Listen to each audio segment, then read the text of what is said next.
Word families. When you begin learning a language, you start by learning individual words, which are translations of words in your native language. But as you progress, you'll begin to notice that there are several words that are closely related and are from the same word family.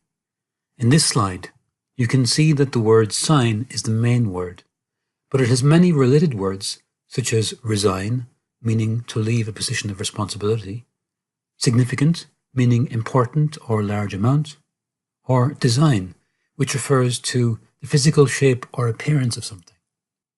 As you can see, some words are close to the original main word, such as signature, but other words are farther from the original.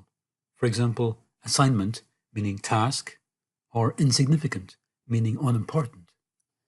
Learning about word families and related words can help to increase the size of your vocabulary, and it can also help to improve your ability to read and understand spoken English.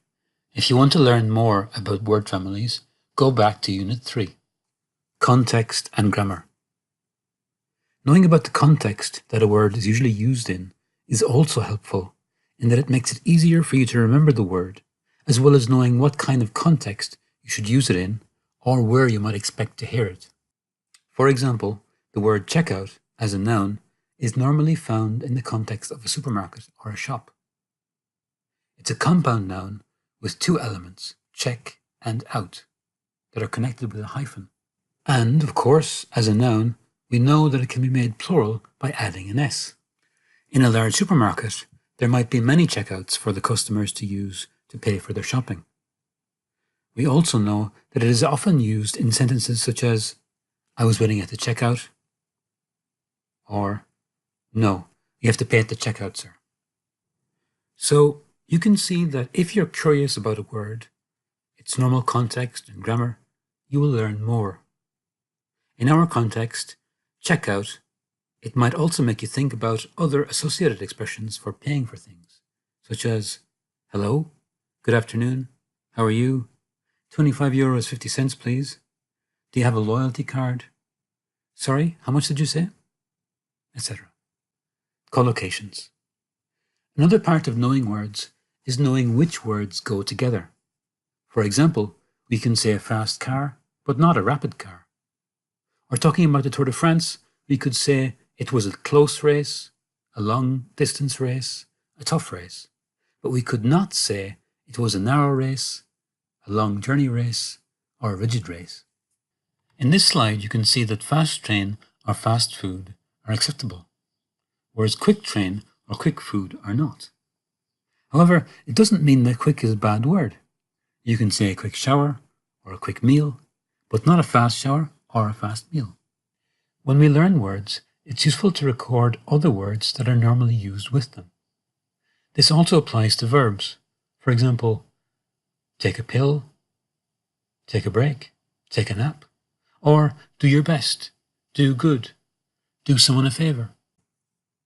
Some verbs, as you can see here, are followed by particular particles, that is, prepositions or adverbs. For example, depend on, count on, rely on, but account for, vouch for, call for. Other verbs are also followed by nouns, such as make an appointment, take advantage of something, or do the washing up, etc. So learning collocations can improve your fluency, it can help make your English more understandable to native speakers, and it can also improve your listening comprehension. Different meanings. The last aspect to consider is multiple meanings. If we take the example of date, we can see that there are many possible meanings. The first meaning we think of is a date on a calendar. For instance, we should fix a date or set a date for the next meeting. But it can also be used to talk about a romantic meeting with someone, to go on a date with someone, to have a hot date, I've got a date tonight. But there is also a third meaning, that of fruit, as you can see on the slide.